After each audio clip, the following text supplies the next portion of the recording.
एक गांव में सत्यानंद नाम के एक साधु रहते थे। वो बहुत ही भले इंसान थे। उनके पास एक चमत्कारी झोला था। उस झोले में वो हाथ डालकर जो भी मांगते थे उन्हें वो मिल जाता था। उनके पास जो भी जाता था कभी निराश होकर खाली हाथ नहीं लौटता था। वो हमेशा ही दूसरों के मदद करने के लिए आगे आते थे। वो हमेशा दूसरों की भला सोचते थे। उनका ये चमत्कारी झोले के बारे में एक दूसरे साधु नित्यानंद को पता चला। उसके बाद साधु नित्यानंद जाकर साधु सत्यानंद से मिले। वो साधु सत्यानंद से विनम्र भाव से पूछे, हे साधु, क्या आप इस चमत्कारी झोले को मुझे कुछ दिन के लिए दे सकते हैं?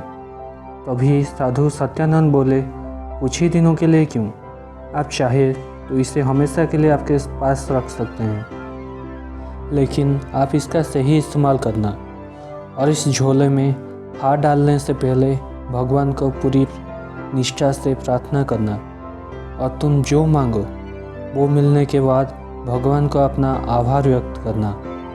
उसके बाद नित्यानंद बहुत ही खुश होकर अपने घर लौट आए। उन्होंने नहीं सोचा था कि साधु सत्यानंद उन्हें इतनी आसानी से इस चमत्कारी झोले को ले जाने देंगे।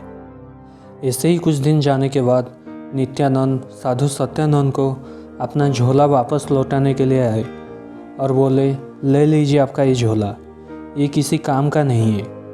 इस झोले से अब कुछ भी मर्जी के हिसाब से नहीं निकलता है।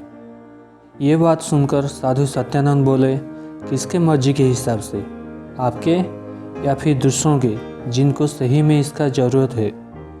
इसके बाद सत्यानंद पूछे, क्या इस झोले से आप खुद के लिए कुछ मांगा था? इसके बाद नित्यानंद कुछ देर तक चुप रहे और उसके बाद बोले, मांगा था, लेकिन जो मांगा था वो नहीं मिला। इसके लिए तो इस झोले को आपको लौटाने आया हूँ। इसके बाद सत्यानंद बोले, इसके बारे में मुझे पता था, इसलिए मैंने तुम्हें पहले ही बोला था इसका सही इस्तेमाल करना। दोस्तों, इस कहानी से हमें ये सीख मिलता है कि हमें दूसरों को मदद करनी चाहिए, ना कि लालची होकर सिर्फ खुद के बारे में सोचना चाहिए। आखिरी तक बने रहने के लिए आपको बहुत बहुत धन्यवाद।